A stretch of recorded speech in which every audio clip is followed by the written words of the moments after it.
لم يكن الذين كفروا من أهل الكتاب والمشركين منفكين حتى تأتيهم البينة رسول من الله يتلو صحفا مطهرة فيها كتب قيمة وما تفرق الذين أوتوا الكتاب إلا من بعد ما جاءتهم البينة وما أمروا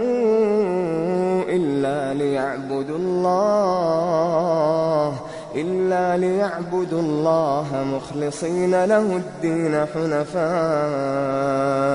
ويقيموا الصلاة ويؤتوا الزكاة وذلك دين القيمة إن الذين كفروا من أهل الكتاب والمشركين في نار جهنم خالدين فيها أولئك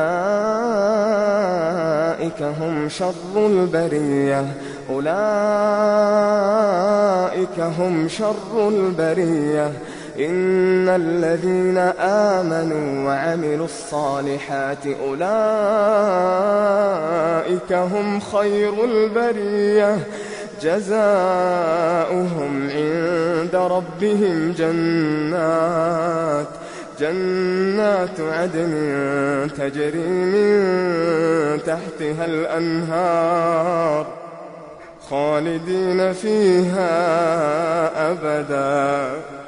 رضي الله عنهم ورضوا عنه ذلك لمن خشي ربه.